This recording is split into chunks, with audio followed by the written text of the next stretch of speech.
আমার মনে হয় আমরা খুব তাড়াতাড়ি শেরের কোনো একটা আপডেট পাবো। শের সিনেমাটা অনন্য মামুন খুব সম্ভবত ডিরেকশন দিচ্ছেন, নাকি উনি টিমের মধ্যে আছেন, অন্য কেউ ডিরেকশন দিচ্ছেন, এখনো কিছু জানি না। তবে শের সিনেমাটা নিয়ে যে অনন্য মামুন খুব এক্সাইটেড এবং মেগাস্টার শাকিব খানকে কেন্দ্র করে তিনি মাঝে মধ্যেই একটু পোস্ট টোস্ট করছেন, সেটা তো বুঝতে আমাদের কারোরই খুব একটা অসুবিধে হচ্ছে না। তো এখন আবার আরো একজন ইঙ্গিত দেওয়া শুরু করেছেন, যার নাম আলী আকবর আশা। তোমাদের দরদ সিনেমার সময় নিশ্চয়ই আলী আকবর আসার কথা মনে আছে। আমি যদি খুব ভুল না করি, দরদ সিনেমাটার পিআর টিমে ওই দুবাইয়ের দিককার মিডল ইস্ট কান্ট্রির দিকগুলোতে আলী আকবর আশা একটি দায়িত্বে ছিলেন ছবিটির পিআর করার জন্য। তো সেই সময় আমি আলী আকবর আশাকে কেন্দ্র করে বেশ কিছু খবরও করেছিলাম, আমার মনে আছে। আলী আকবর আশা আজকে একটা পোস্ট করেছেন কিছুক্ষণ আগে, যেখানে তিনি লিখছেন, আমি তোমাদেরকে দেখিয়েও দিচ্ছি, এই যে সেই ছবি যেখানে আলী আকবর আশা লিখছেন, ভালো কিছুর আপডেট পেলাম সাকিবিয়ানদের জন্য, খুব শীঘ্রই জানতে পারবে। এই যে এবার এক্স্যাক্টলি শেরের সঙ্গে যুক্ত হচ্ছেন আলী আকবর আশা, নাকি অন্য কোনো সিনেমার সঙ্গে যুক্ত হচ্ছেন, নাকি সিনেমা কেন্দ্রিকই কোনো আপডেট নয়, একদম ডিফারেন্ট কোনো আপডেট দিতে চাইছেন বা দিতে চলেছেন, বা এরকম কোনো একটা সত্যি আনন্দের খবর হয়তো বা হয়েছে যেটা খুব তাড়াতাড়ি সাকিবিয়ানদের কাছে আসবে, সেটা তো আমরা সময় এগোলে বুঝতে পারবো। আমি এই কারণের জন্যই আলী আকবর আশা এবং শের এই ব্যাপারটাকে এক জায়গায় করার চেষ্টা করলাম, কারণ দরদের সময় অনন্য মামুন ডিরেক্টর ছিলেন, ওই প্রজেক্টেই আলী আকবর আশা যুক্ত হয়েছিলেন।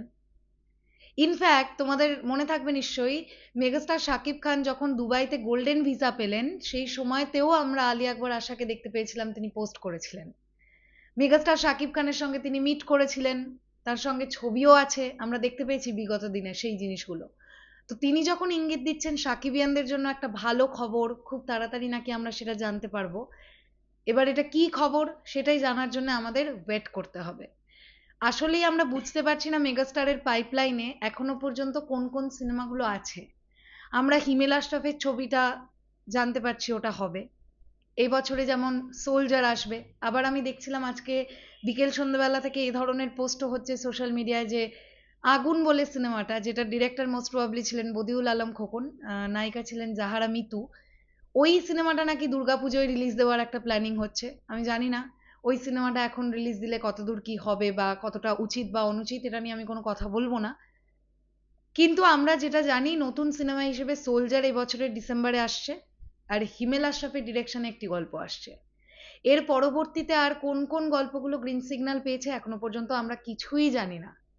দেখবার ব্যাপার হবে এটাই, যে আমরা শের সম্পর্কিত কোনো আপডেট খুব তাড়াতাড়ি পাচ্ছি কিনা।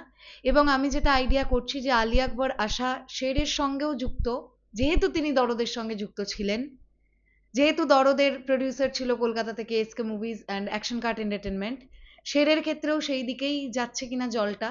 এবং আলী আকবর আশা ওই সেম টিমটা যাদেরকে নিয়ে দরদের সময় কাজ করলেন তাদের হয়েই আবার কাজ করছেন কিনা, সেটা দেখার ব্যাপার থাকবে। তো আমার মনে হলো এই বিষয়টা তোমাদের সঙ্গে শেয়ার করি, যে কারণে করলাম। শেষ করছি ভিডিওটা, আসছে আবার খুব শিগগিরই, তাহলে এখনের জন্য টাটা।